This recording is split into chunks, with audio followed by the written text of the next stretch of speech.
with autonomy over their resources, which has posed a significant problem for county assemblies in the past.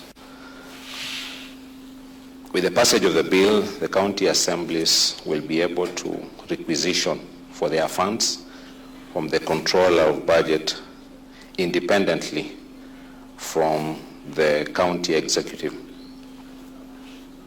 The County Assembly Fund, which is established by this bill, will enable the county assemblies to operate independently from the county executive, which has been a major challenge for county assemblies.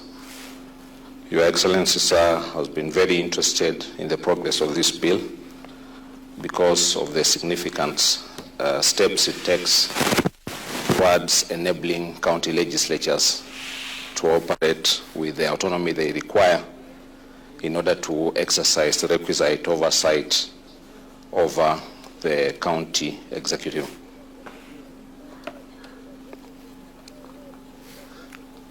A major feature of this new legislation is that monies that are unspent in the fund are rolled over and do not return. They are rolled over to remain available for the use of the county assembly in the successive financial year.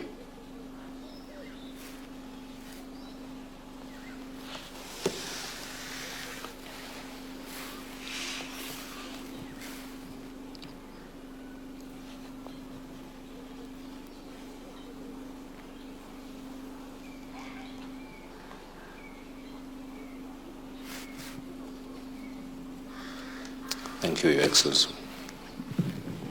With Your Excellency's assent, these two bills have acquired a full legal force and become a part of the body of laws of the Republic of Kenya. Your Excellency, as we draw this ceremony to a close, may I most graciously invite you to then assign copy of the act to the Attorney General, the Communication Director, very good, Attorney General, to the Principal Secretary, Parliamentary Affairs, on behalf of the Cabinet Secretary for National Treasury, very good, very good, to the representative of the Council of Governors, very good, thank you, and the Chair of County Assemblies Forum. Mr. Speaker, Excellency, thank you very much for doing your bit. Ceremonial office of the Madam Governor, on behalf of the Council of Governors, very good. Who is the sponsor? Very good. Sponsor. And other members of the Senate and Speaker of the County Assembly is present. Let me see. Promise kept.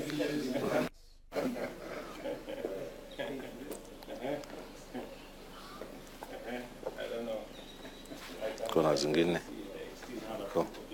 peana mpatie. Can give out this.